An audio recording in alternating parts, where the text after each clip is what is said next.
الحمد لله الذي أحيانا بعدما أماتنا وإليه النشور وتكفل بأرزاقنا وأقواتنا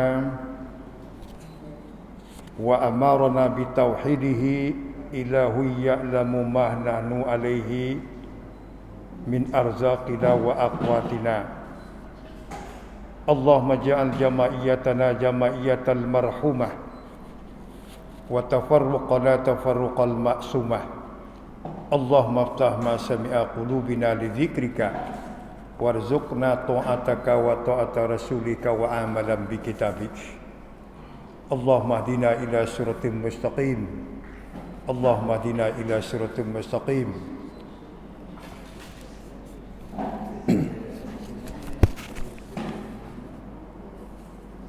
وقال الله تعالى في كتابه الكريم أعوذ بالله من الشيطان الرجيم بسم الله الرحمن الرحيم ألف لام ميم أحسب الناس أن يتركوا أن يقولوا آمنا وهم لا يفتنون ولقد فتنا الذين من قبلهم فليعلمن الله الذين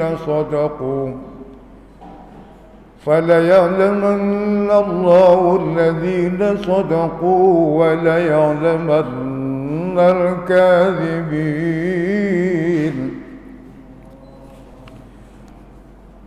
ولنبلونكم بشيء من الخوف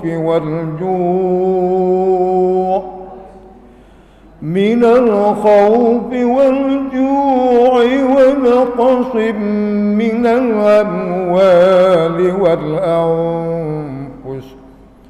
من الأموال والأنفس والثمرات وبشر الصابرين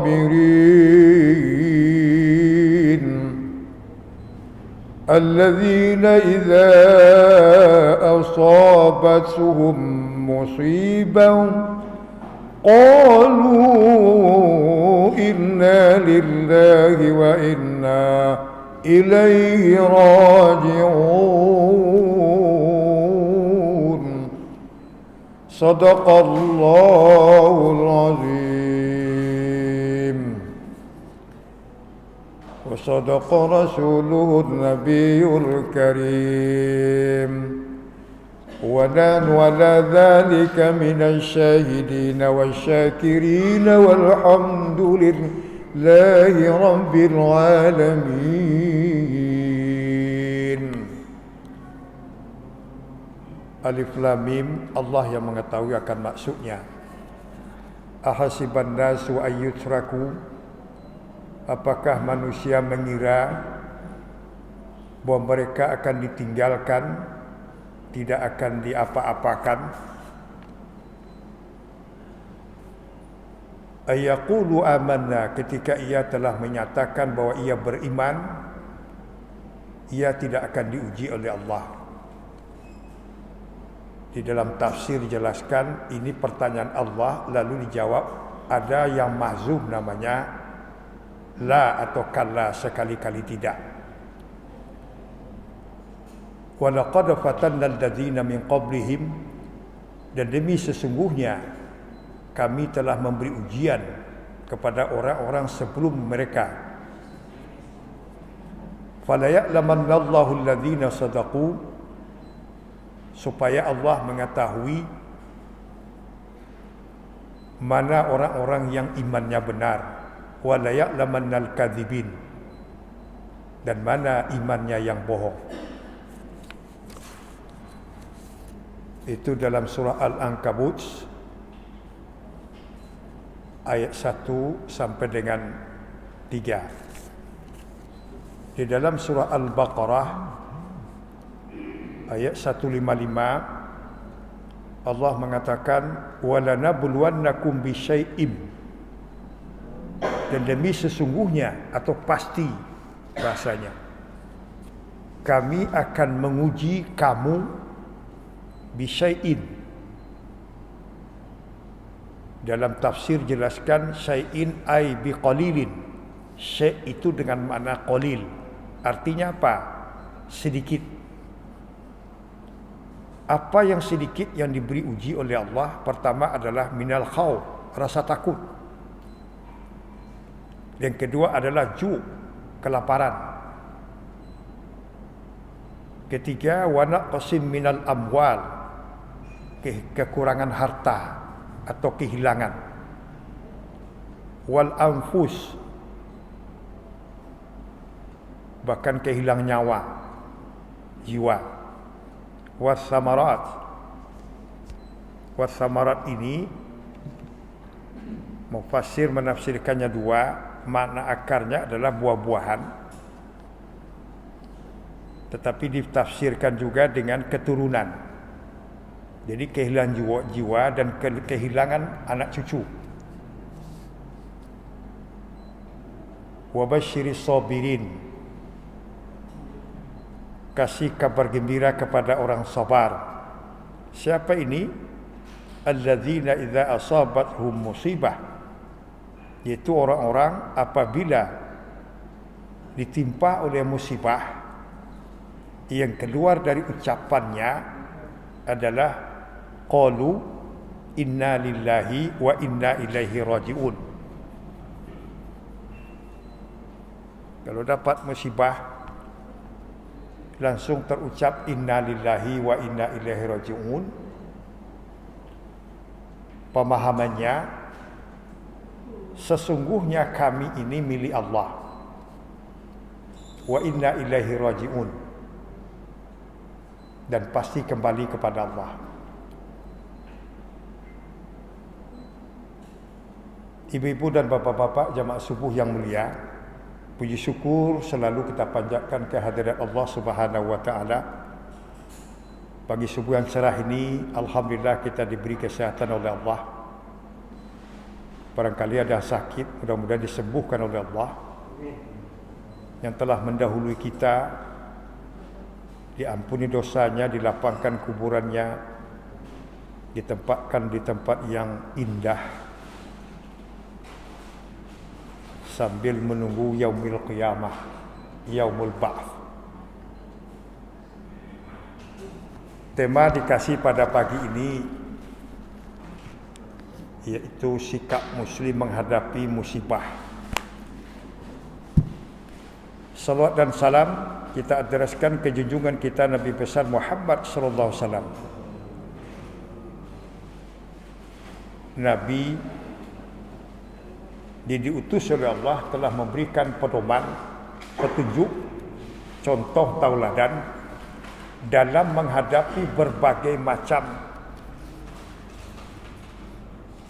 ragam kehidupan, baik yang mengenakkan maupun yang kurang enak maupun yang tidak enak. Bagaimana caranya kita bersikap, bagaimana caranya kita menghadapi, telah ada dalam Al-Quran dan hadis-hadis Rasulullah.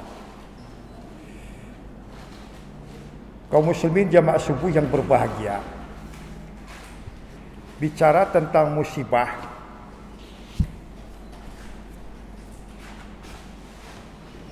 maka yang sampai hari ini, sejak hampir 2 tahun yang lalu, karena terjadinya Indonesia itu adalah Maret 2020, pernah saya ceritakan bahwa waktu diumumkan itu kami sedang berada di Makkah Al-Mukarramah, dan kami menyaksikan ketika tanggal 27 Februari 2020 Bandara King Abdul Aziz Jeddah ditutup untuk yang datang, dan Kamisnya kami sedang berada di Makkah Mukarramah. Ka'bah yang kita agungkan, muliakan itu ditutup, tidak boleh orang mendekat lagi. Kami menyaksikan sendiri waktu itu karena alhamdulillah sedang berada di sana. dan sampai sekarang masih terjadi pembatasan-pembatasan. Boleh tawaf tapi tidak bisa mencium Ka'bah. Awalnya dijauhkan pagarnya, sekarang sudah agak dekat. Dekat Hijr Ismail itu.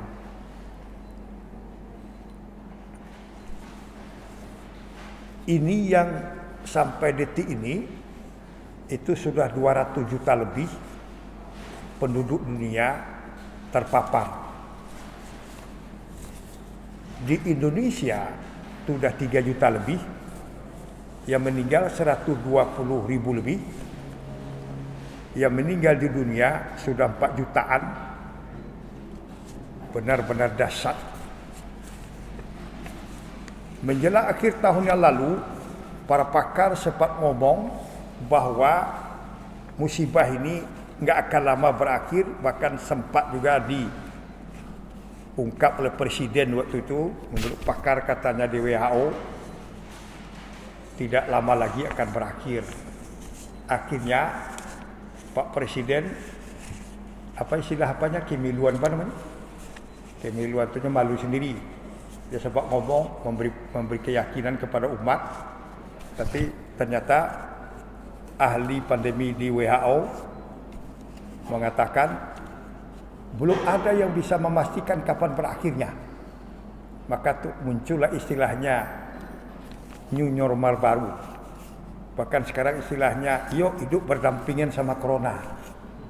Jadi tidak ada yang bisa memprediksinya. Tetapi yang menjadi menarik bagi saya,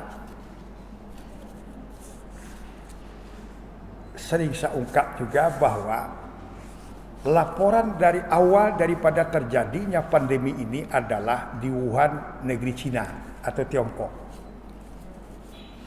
Cobalah bapak-bapak upload itu data terakhirnya, atau di TV juga ada bagaimana dunia.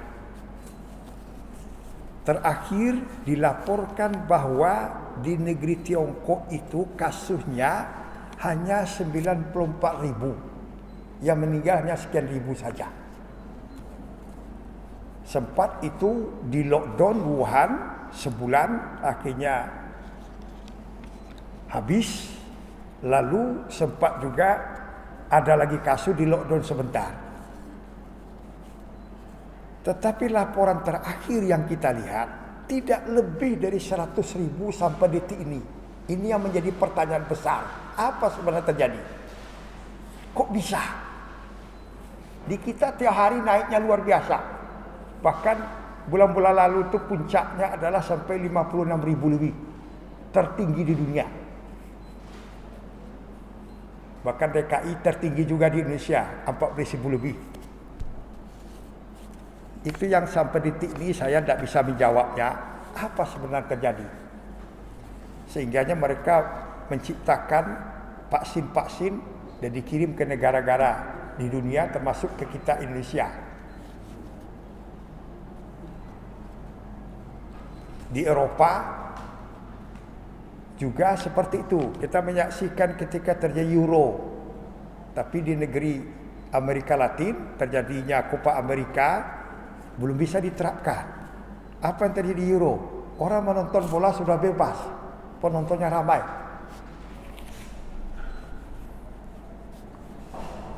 Indonesia insya Allah tanggal 27 ini akan diluncurkan juga liganya tanpa penonton.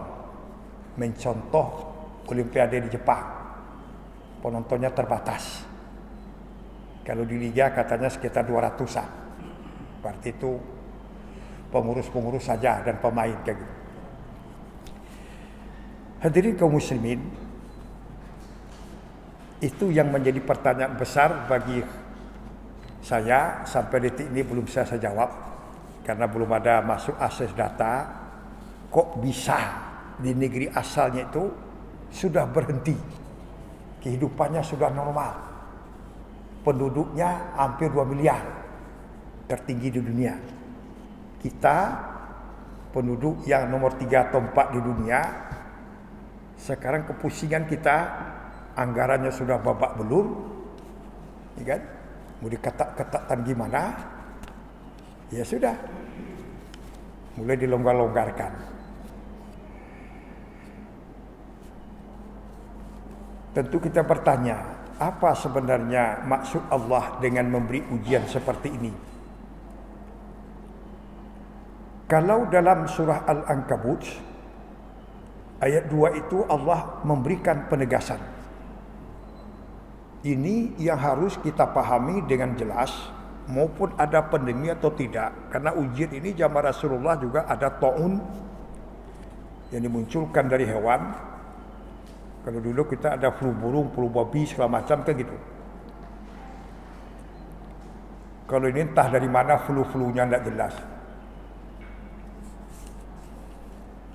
Kata Allah, ahasiban nasu ayyusraku ayyaqulu amanna. Jadi kita sebagai seorang muslim mukmin, ketika ada ujian musibah, kita sudah tahu bagaimana seharusnya kita bersikap. Karena Allah menjelaskan bahwa ahasiban nasu ayyusraku ayyaqulu amanna. Apakah manusia itu mengira ketika ia telah beriman dengan Allah, amanah, saya ini percaya kepadamu ya Allah, percaya kepada sifatmu, zatmu dan af'almu, dan tidak ragu sedikit pun akan keberadaanmu. Yakin kita, iqrarum bil lisan wa tasdiqum bil qalbi wa af'alun bil arkan. Terucap oleh lisan Allah Tuhan kita, tasdiqum dibenarkan, dipatrikan oleh hati, betul Allah Tuhan kita. Apa konsekuensinya Allah Tuhan kita? Itulah ungkapan tadi ketika dapat musibah, innalillahi, bahwa Allah itulah yang berkuasa atas segala sesuatu. Allah yang memiliki, Allah yang memberi, Allah yang mengambil, Allah yang mengurangi, Allah yang menghidupkan, Allah yang mematikan. La taharraka illa biidznillah. Tak ada sesuatu pun di dunia, di alam jagat raya ini yang bergerak leluasa, yang terjadi illa biidznillah. Wallahu muhtim bil alamin. Semuanya saja, mau di lorong-lorong, mau di dalam-dalam gua, segala macam, di tempat sempit, semuanya dalam pengawasan dan pengetahuan dan penglihatan Allah. Itu inti keimanannya, dan tidak boleh ragu. Artinya apa? Tentunya tidak yang senang dan yang senang-senang saja, yang menyenangkan saja yang diyakini. Kita hidup tenang, bekerja, dapat penghasilan, berkeluarga, punya anak, punya istri, punya rumah, punya mobil, punya transportasi. Kalau kita ingin sesuatu ada, maka ayat walanabluwannakum bisyai'in minal khauf oleh mufassir dalam tafsir Akam Ali Said menjelaskan ada dua. Ujian itu pertama adalah yang positif, yang kedua adalah negatif. Yang positif itu adalah yang enak-enak, semua lancar. Kata istilah Khairi Azad almarhum, orang kaya itu bukan hartanya menumpuk, uangnya di bank selalu, tidak. Tetapi ketika kita butuh sesuatu ada, itu orang kaya katanya. Kita butuh uang untuk menyolahkan anak, ada uangnya. Kita butuh mobil, ada mobilnya. Mau dirental terserah lah, pokoknya ada. Kita mau makan enak, ada barangnya. Yang susah itu uangnya ada tapi barang nggak ada. Lancar-lancar saja. Tetapi kalau mufassir mengatakan ketika yang lancar-lancar ini, yang positif ini, nyaris orang lupa kepada Allah. Lupa kepada Al-Mun'im. Mun'im itu adalah yang memberi nikmat itu. Nyaris itu. Biasa kalau orang udah hidupnya kan lupa. Hurrah. Wah, ini kan saya bekerja keras, saya dengan kepintaran saya keahlian saya.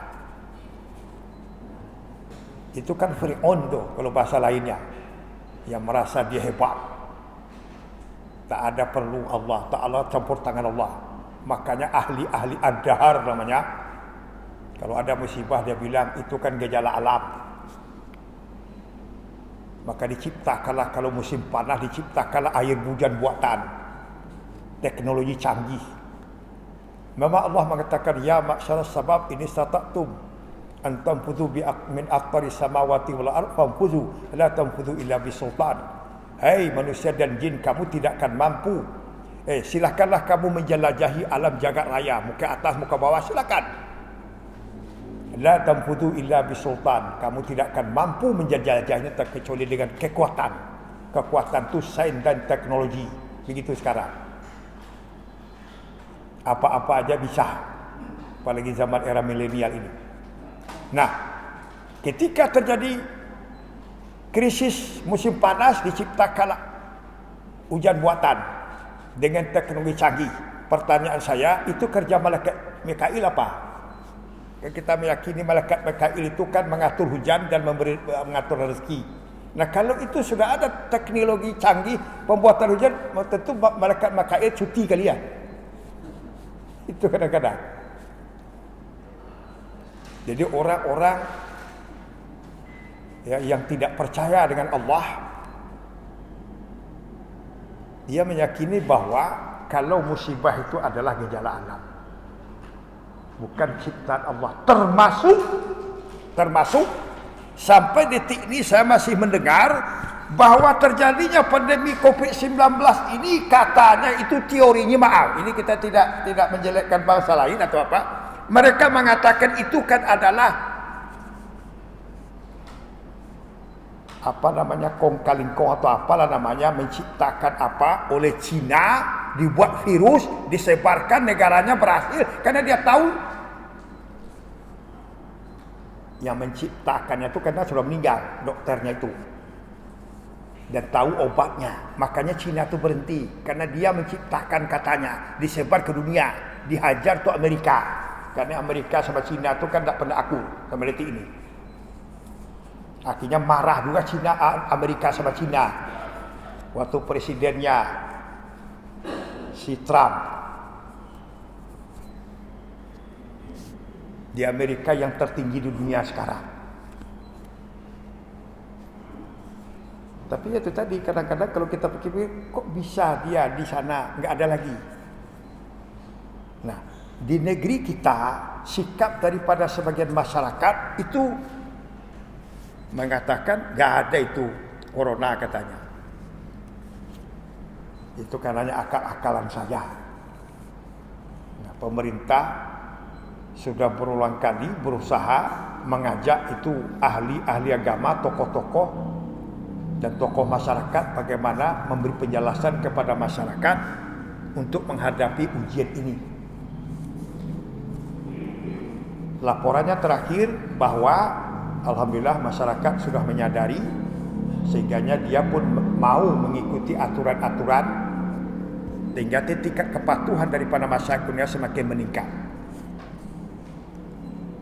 Baik, ibu-ibu dan bapak-bapak sekalian, sebetulnya kalau dalam ayat 155 Al-Baqarah ini Allah telah menegaskan,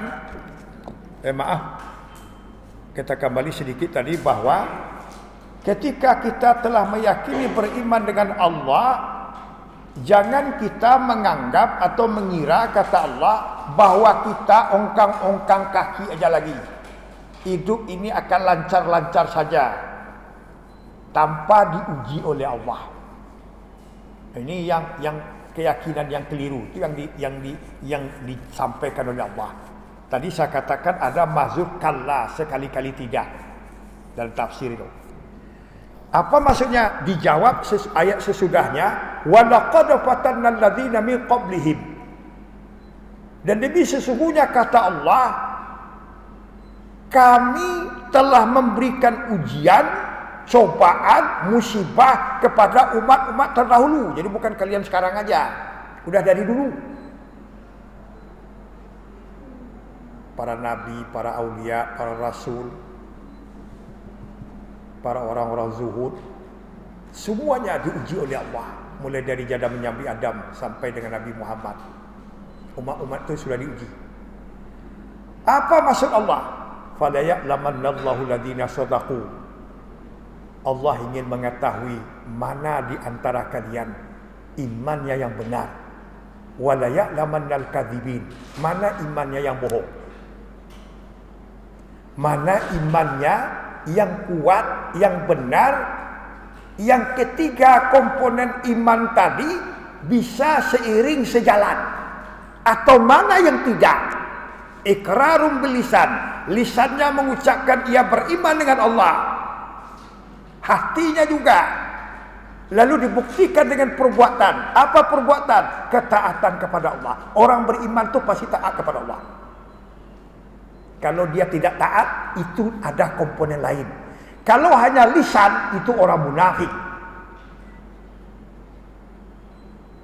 Lisannya baik, saya bermulut manis dia. Kalau hanya hati, itu fasik. Itu pamannya Nabi Abu Talib. Disuruh syahadat, nggak mau. Nabi berharap pamannya ini, karena dia membela Nabi terus. Ketika satu saat Nabi menghadap kepada beliau, hanya satu permintaannya. Paman, jasa-jasamu sudah sangat banyak kepada saya, tapi satu permintaan saya. Maksud Nabi supaya paman ini masuk kepada golongan Nabi Muhammad. Apa? Silakan. Tolong kau ucapkan kalimat syahadat. Waktu itu labeling Islam cukup itu dulu. Kalau dia sudah syahadat, sudah Islam.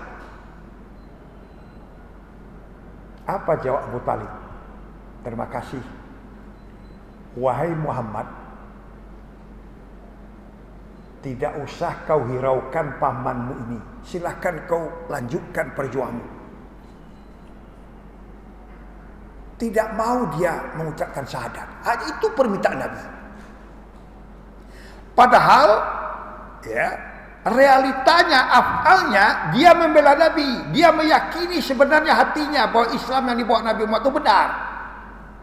Jadi tidak cukup dengan hati. Maka ada orang mengatakan, apa pamer-pamer yang penting di sini? Enggak begitu. Sini penting, sini penting, sini penting.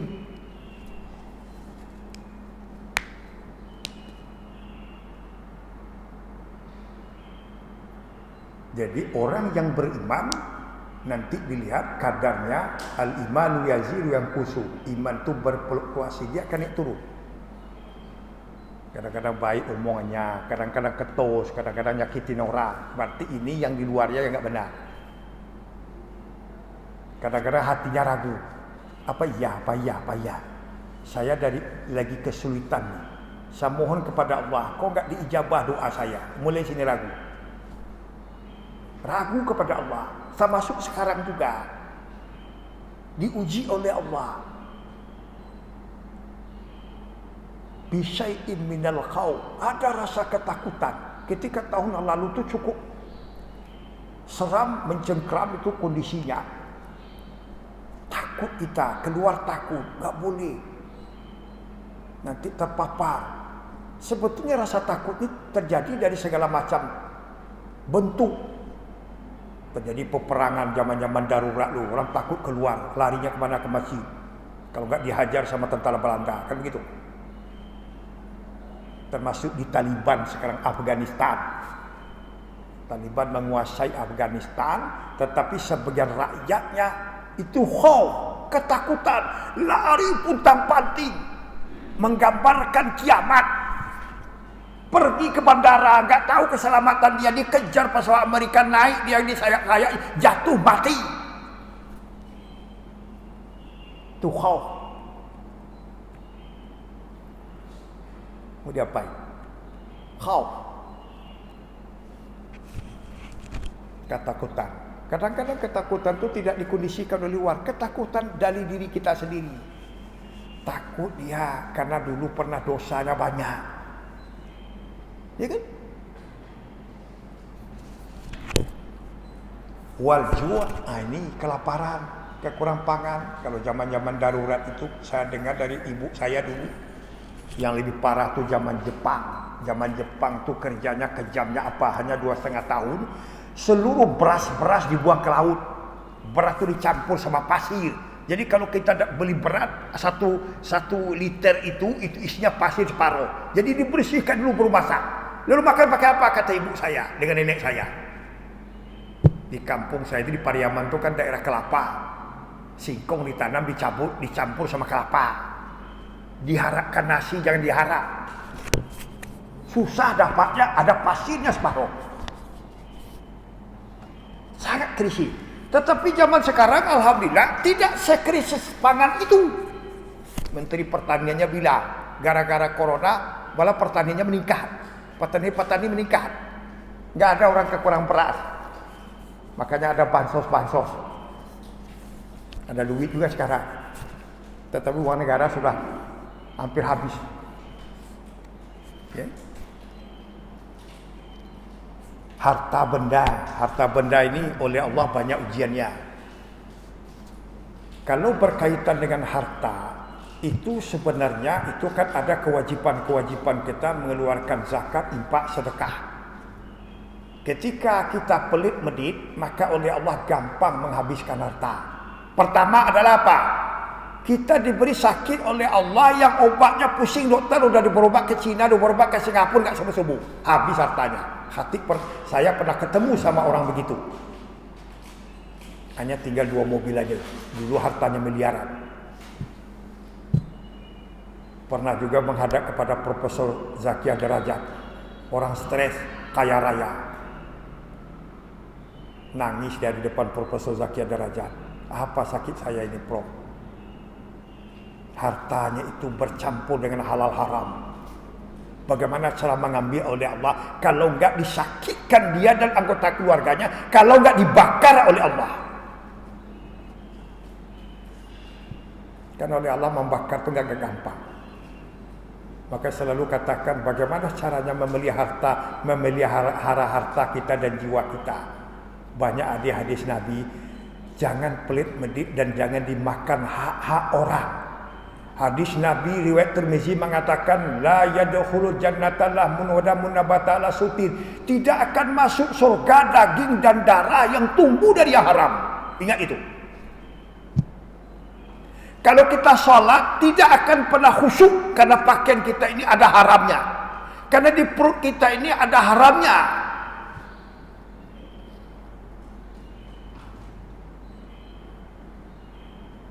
Itu yang mengundang musibah kata Rasulullah. Jadi jangan salahkan orang. Makanya dijelaskan bahwa ujian itu, musibah itu terbagi kepada 3. Ada ujian, ada teguran, ada azab.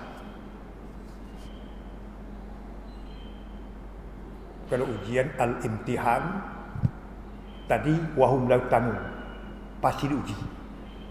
Bagaimana kalau sakitlah bapak dan ibu sekalian, yang paling parah itu yang dilihatkan oleh Allah contoh Nabi adalah Nabi Ayub. Belum seberapa orang corona sekarang. Belum. Sakit isolasi mandiri ada obat. Kalau enggak dibawa ke Wisma Atlet, dilayani oleh para petugas. Nabi Ayub itu dia sakit parah, kudisnya luar biasa, istrinya saja enggak mau lagi mendekat. Bayangkan aja. Ini yang terjadi sekarang. Kalau kita sakit hati-hati, makanya baik-baiklah sama ibu-ibu. Karena saya kerja di pengadilan menyidangkan orang, ada orang sakit, stroke, digugat cerai sama istrinya. Dulu waktu dia jaya, luar biasa. Mana ada mau lagi istri yang mengurus suami stroke. Udah stroke marah-marah, emosi-emosi, ngamuk-ngamuk. Maka kami katakan di pengadilan, berbuat baiklah kamu kepada istrimu, kepada anak-anakmu, supaya nanti di hari tuamu jangan kamu ditinggal di rumah kosong sendiri. Tak ada anakmu yang mendekat. Maka jangan bercerai. Karena menyakitkan bagi anak-anak.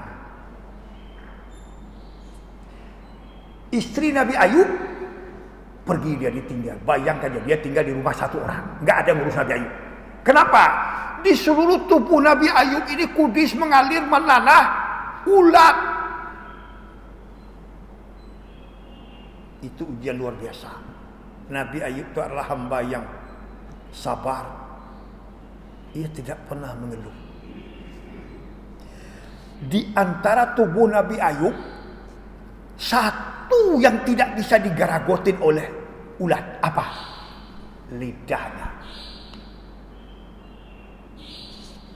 Tidak bisa digigit, dirusak oleh ulat. Kenapa lidah Nabi Ayub tidak bisa dirusak oleh ulat? sepanjang sakitnya yang luar biasa itu, Nabi Ayub selalu zikir dengan Allah. Lidahnya ini basah, waratubum bizikrillah. Zikir terus, la ilaha illallah, la ilaha illallah, Allah Allah Allah subhanallah. Zikir terus. Makanya ulat tidak bisa mendekat.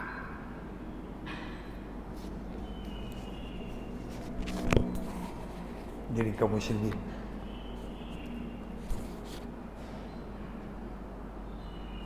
kemudian sudah 122.000 lebih meninggal di Indonesia karena corona. Itu sudah satu kabupaten. Harta lenyap, jiwa berkurang. Tetapi di negeri kita yang gemah rifah Lojinawi ini, alhamdulillah taman tanaman nggak apa-apa. Para petani jalan saja. Makanya pasar tidak boleh ditutup. Hasil pertanian karena masyarakat bangsa beli beras, beli sayur, beli ikan, jalan saja. Alhamdulillah. Buah-buahan juga begitu. Cuma anak-anak keturunan ya ada yang diambil oleh Allah. Kita punya anak, diuji oleh Allah dengan anak. Saya ketemu dengan seorang dokter spesialis ortopedi, pintar, ortopedi pertama di Indonesia, termuda, lulusan Jepang. Dia punya seorang putri, sedang sekolah kelas 3 atau 4 lah. Dia berhasil diberi oleh Allah ilmu, termuda di Indonesia ortopedi. Tetapi oleh Allah diujinya bukan dengan ilmunya, tapi diuji oleh Allah anaknya sakit dan meninggal. Coba bayangkan itu. Satu-satunya putrinya sepatawayang. Luar biasa juga goncang. Dia waktu itu berumur sekitar belum lagi 40 tahun. Dokter ini diuji oleh Allah. Pengalaman rohaniahnya itu, karena dia juga belajar katanya muridnya dari Profesor Quraish Shihab, katanya ya tuangkan dalam bukunya dua buah buku tentang pengalaman rohani. Bagaimana beratnya diuji oleh Allah. Sakit itu. Saya pernah juga menyaksikan sendiri bagaimana kalau kita ingin melihat bagaimana Allah menguji dengan yang negatif dalam bentuk sakit, pergilah ke rumah sakit. Dulu saya rajin ke rumah sakit karena ada adik teman yang sakit, rajin saya saksikan itu. Ada orang kecelakaan, patah kakinya, teriak-teriaknya mak. Ketika dia sehat, mana dia ingat sama maknya. Apa yang dibacanya? Bukan Allah, bukan zikir seperti Nabi Ayub, tapi mak dia teriak, aduh sakit. Itu di rumah sakit itu sering itu. Bagian kecelakaan itu yang sering. Karena itu patah-patah, kakinya macam digantung. Saya saksikan itu. Teriak-teriak dia seantero rumah sakit.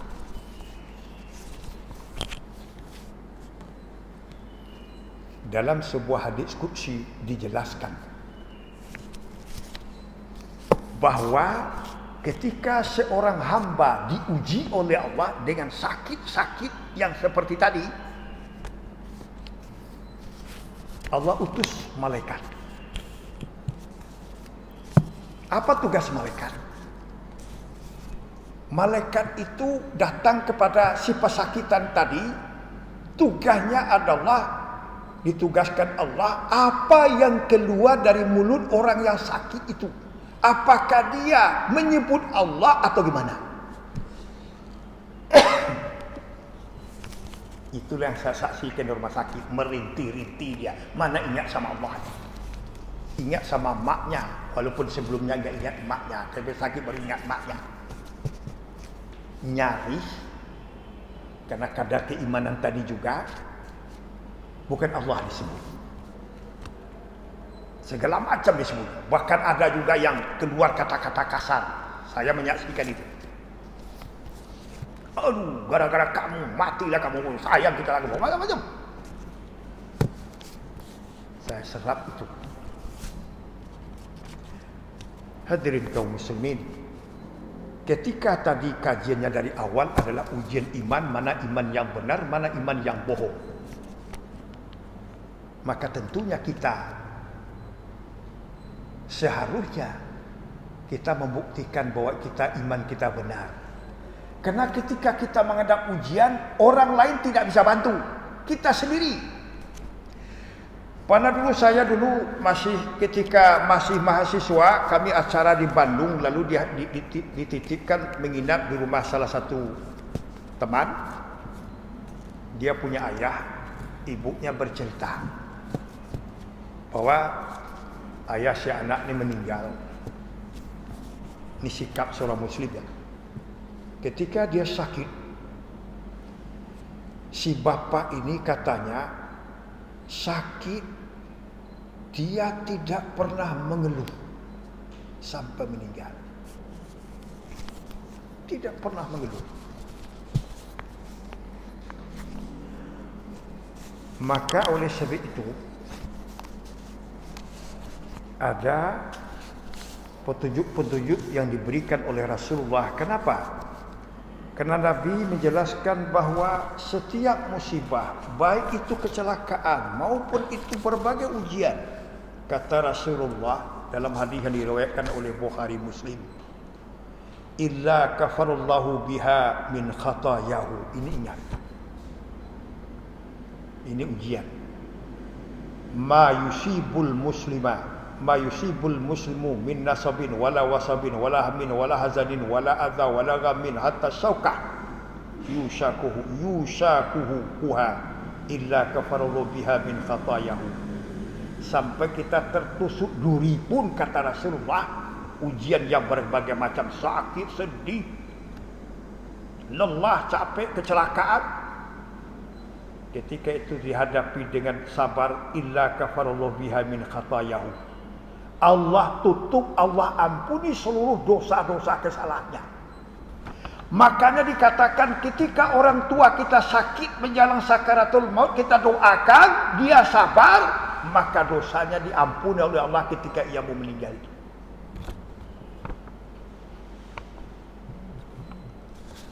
Tidak pernah mengeluh apapun yang dihadapi musibah, termasuk musibah corona sekarang.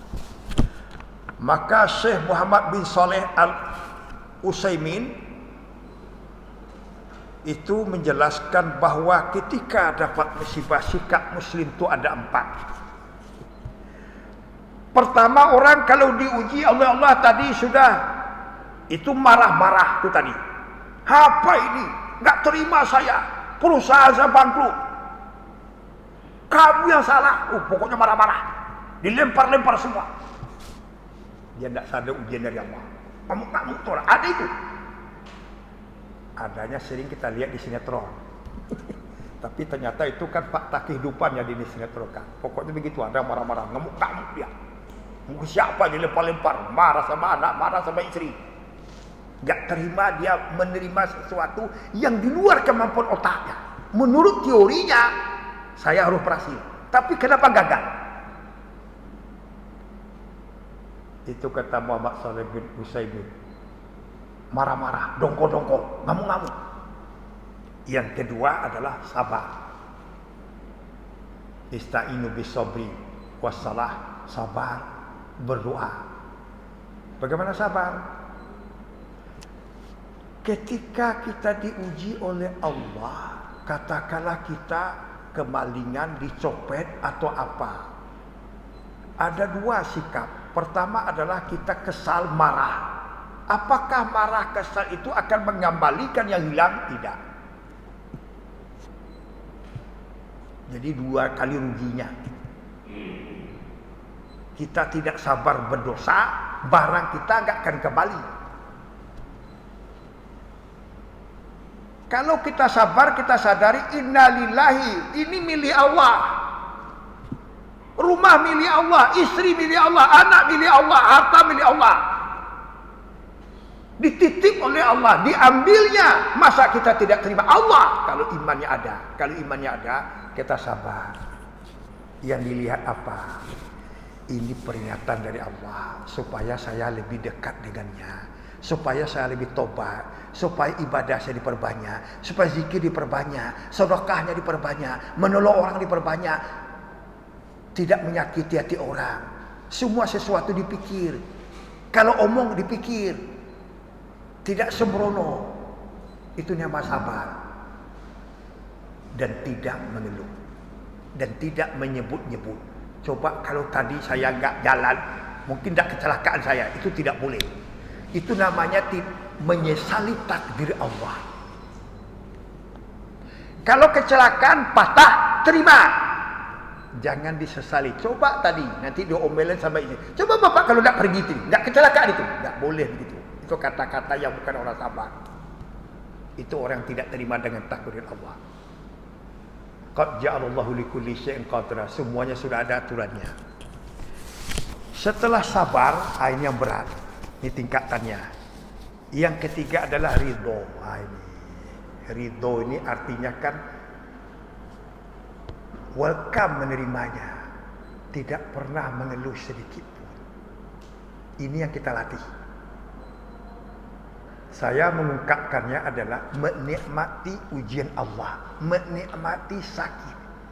Jadi kalau kita sakit, jangan mengeluh. Kemasuk kepada anak istri kita. Nikmati, ridho. Ini yang berat.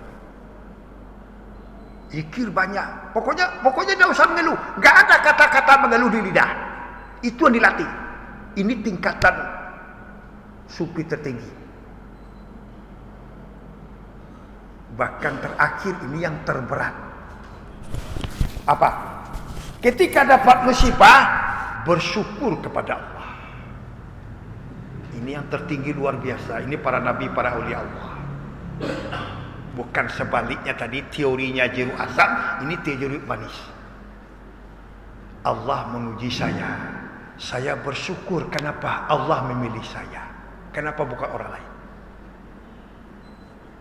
Bisakah kita mencoba itu? Tadi menikmati sakit kata saya, menikmati musibah kata saya, sekarang bersyukur atas musibah. Ini berat. Tapi itu yang harus kita lakukan.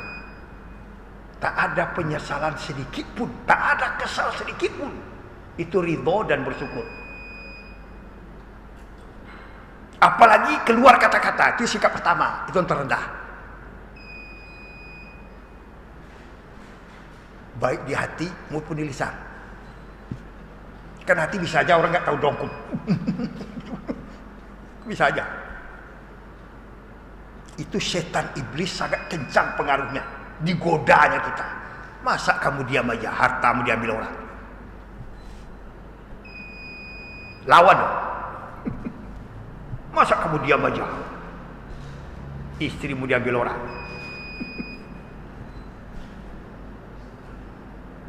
Dan terbarak. Bersyukur. Alhamdulillah saya yang diuji oleh Allah. Sekarang saya nikmati.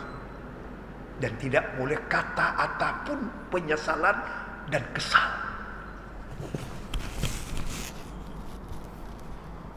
Artinya apa?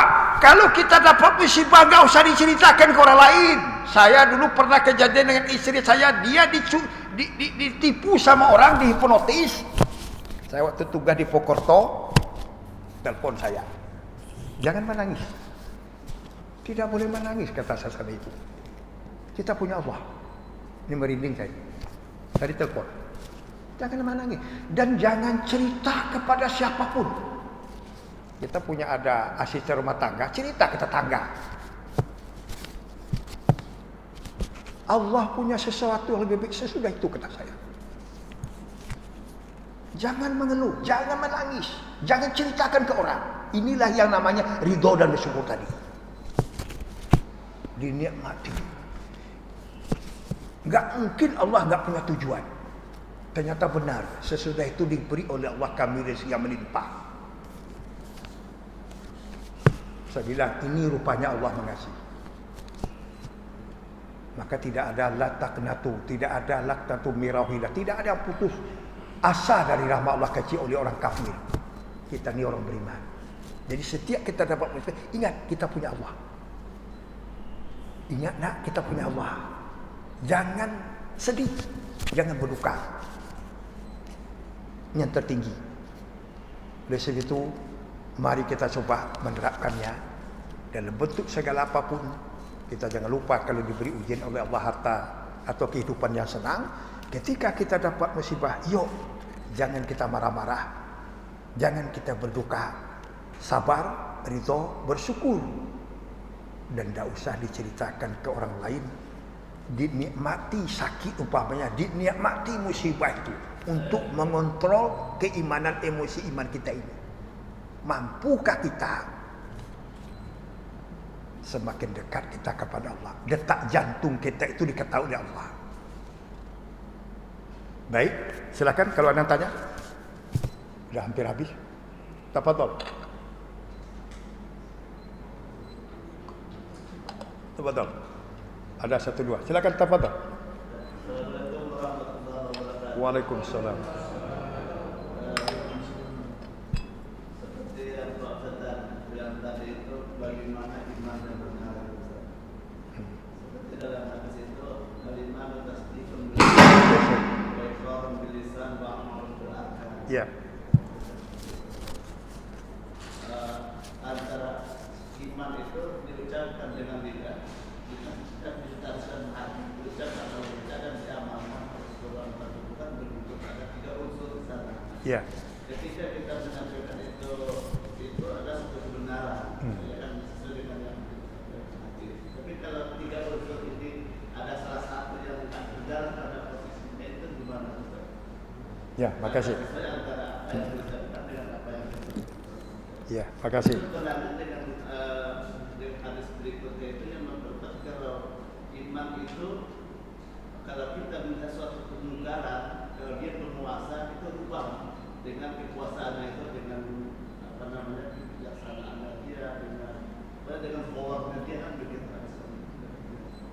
Kalau nggak mampu juga, ya kalau sebagai ustaz dia sampaikan bahwa itu suatu kebenaran, ya kan?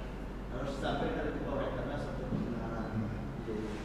Kalau dia nggak bisa menyampaikan kebenaran itu adalah iman yang selemah-lemahnya iman, tadi sebagai rahmat itu kan imannya paling lengkapnya, dia diam aja. Mungkin Baik. Itu Terima kasih. Pertama adalah komponen iman tadi sudah saya singgung juga. Iqrarun bil lisan, tasdiqun bil qalbi, wa af'alun bil arkan. Ini kata kuncinya. Ini harus sejalan seiring, tidak boleh berbeda. Tadi sudah saya jelaskan, kalau iqrarun bil lisan saja itu munafik. Lipstick, lip service. Ya kan? Kalau tasdiqun bil qalbi saja itu fasik. Yang mukmin sesungguhnya adalah tasdiqun bil qalbi, iqrarun bil lisan, tasdiqun bil qalbi, wa afun bil arkan. Ada juga orang yang aflam bil arkan, tetapi ikrarnya, tasdiknya enggak ada. Orang ada pendapat yang pernah saya ketemu dengan seorang profesor dalam kajiannya mengatakan barangkali kata dia, karena melihat fenomena umat ya, orang mengaku beriman kuat tapi tidak sesuai perbuatannya, ada yang begitu. Mungkin akan lebih soleh katanya orang ia tidak percaya kepada Tuhan tapi amalnya soleh. Ada itu, coba bapak dengar. Saya ada guru besar juga ngomong itu. Dia menyumbang 1 miliar. Dia tidak pernah menyakiti orang. Macam, pokoknya baik dia pengusaha macam tuh. Mungkin akan lebih soleh ini kayak gitu daripada ini. Daripada orang mengaku beriman tapi represif, tapi radikal, begitu katanya. Jadi dikit-dikit dihalalkan darah orang, kan begitu, teroris, kan begitu kan. Ini kan dalam rangka memberantas teroris tadi. Nah gitu. Ini orang yang af'alun bil arkan seperti ini tadi, dia tidak mengganggu orang, dia tidak merusak, dia malah membantu, kata dia. Makanya pernah saya kaji di sini kan ada orang yang ateis kan, ilhad, nggak mau percaya sama Allah, tetapi dia amal gitu. Kenapa? Dia lihat ketika dia beragama memusingkan pikiran dia, begitu katanya. Terikat ini, juga kan? Ya, sebenarnya gimana? Nah, kembali kita kepada prinsip ajaran Islam. Ketika Mu'adz bin Jabal bertanya kepada Rasulullah,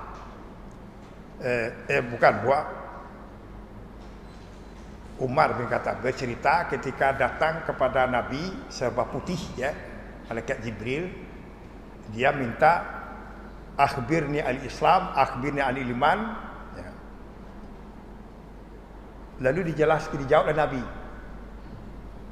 iman itu ini, Islam ini, gitu kan, ihsan ini. Lalu terakhir kata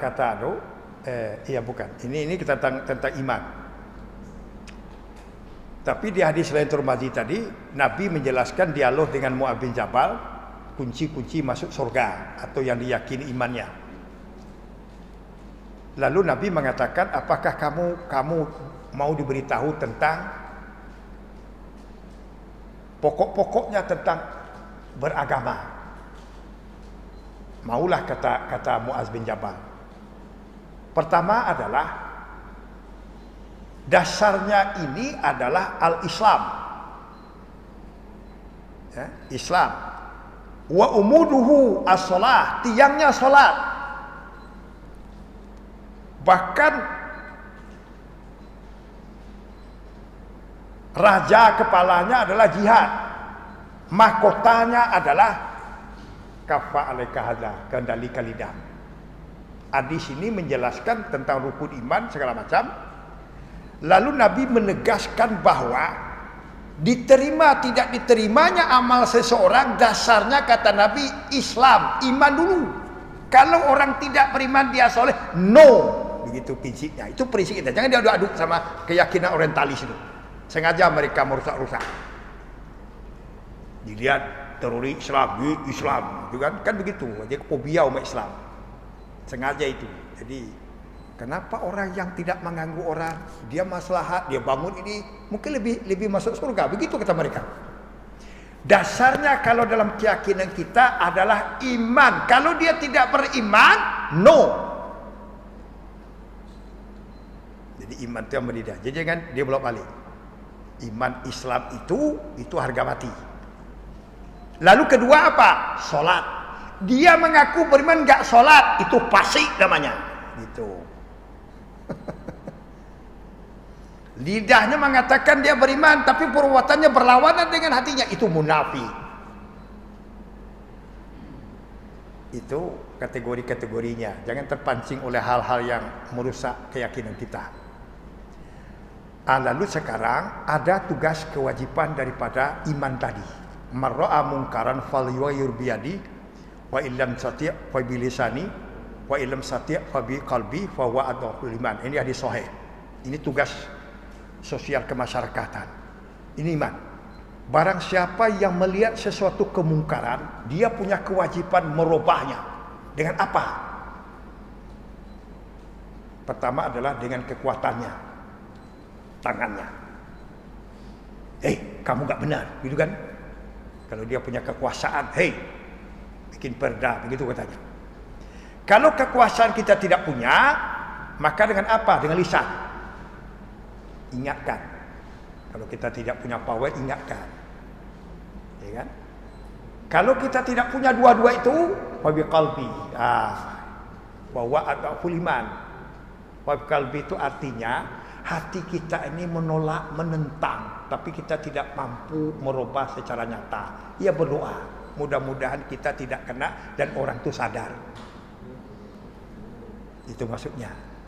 Jadi itulah selemah-lemah iman kata Nabi, karena tidak punya kemampuan. Kalau sekarang kan merubah kan bisa dengan jari, ke dunia. Mau diikuti orang terserah aja kan gitu. Dulu lisan kan, ngomong, karena kan enggak pakai gini doang.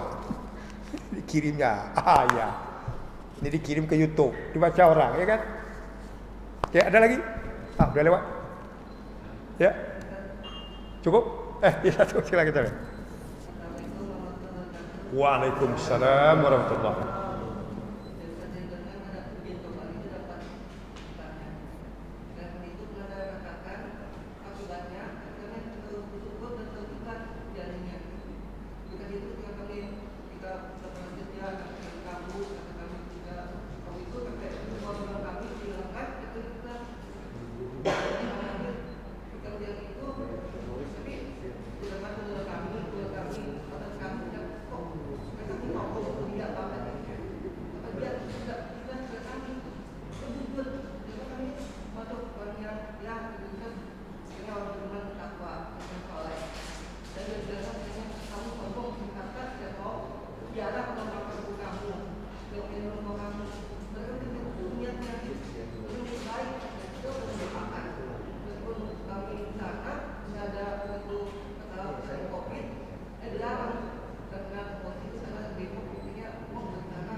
Oke, baik. Menghadapi situasi ya. Ya tentu dia, apalagi zaman Covid sekarang, itu kan sudah ada protap-protapnya. Jadi memang kita harus mentaatinya, dan ketika terjadi ada clash, ada masalah di lapangan, memang kita harus sabar. Bukan berarti iman kita lemah, enggak. Karena itu perlu taktik juga kayak gitu. Karena kalau kata Nabi kan dalam hadisnya, kalau terjadi suatu musibah di sebuah negeri, kamu berada di dalamnya, jangan kamu keluar. Nanti akan menular kemana-mana. Kalau kamu berada di luar tempat yang ada musibah, jangan kamu masuk. Nanti kamu ketular. Pertanyaannya sekarang, mana yang enggak ketular lagi negeri kita? Tapi yang lucunya, yang berat itu kan selalu Jawa Bali. Di luar Jawa Bali, kecuali Kalimantan Timur itu sudah banyak. Kita melihat itu di daerah Papua atau Maluku itu kasusnya hanya puluhan saja. Bahkan pernah beberapa bulan yang lalu itu 0. Itu luar biasa, termasuk Gorontalo itu 0. Jadi gitu. Jadi memang kita harus pandai-pandai mengontrol emosi kesabaran kita tadi, daripada kita nanti kita tidak jadi dapat pahala. Terpancing pula kita kan. Oke? Ada lagi? Cukup? Al-Fatihah. A'udzubillahi minasyaitonir rajim. Bismillahirrahmanirrahim. Alhamdulillahirabbil alamin. Arrahmanirrahim. Maliki yaumiddin. Iyyaka na'budu wa iyyaka nasta'in. Ihdinas siratal mustaqim. Siratal ladzina an'amta 'alaihim ghairil maghdubi 'alaihim waladdallin. Amin. A'udzu billahi minasyaitonir rajim. Bismillahirrahmanirrahim. Alhamdulillahirabbil alamin. Hamdan syakirin hamdan yukafi mazidah. Ya Rabbana lakal hamdu kama yanbaghi lil karam jami sultani. Allahumma arhamar rahimin, ya arhamar rahimin, arhamna fa innaka khairur rahimin. Allahumma ya syafi ya syafi ya syafi ishfina ishfina ishfina. لا شفاء إلا شفاؤك لا يغادر سقما ولا هرما برحمتك يا أرحم الراحمين اللهم أغننا بالعلم وزينا بالحلم وأكرمنا بالتقوى وجملنا بالعافية اللهم لا تدع لنا ذنبا إلا غفرته ولا هما إلا فرجته ولا عيبا إلا سترته ولا مريضا إلا شفيته ولا مريضا إلا شفيته ولا مريضا إلا شفيته ولا دين إلا قضيته ولا حاجة من حوائج الدنيا والآخرة هي لك رضا إلا قضيتها يا رب بالسائلين ربنا آتنا في الدنيا حسنة وفي الآخرة حسنة وقنا عذاب النار صلى الله عليه وسلم محمد وعلى آله وصحبه أجمعين الحمد لله رب العالمين. Demikian, terima kasih, mohon maaf, wabillahi taufiq wal hidayah. Wassalamualaikum warahmatullahi wabarakatuh.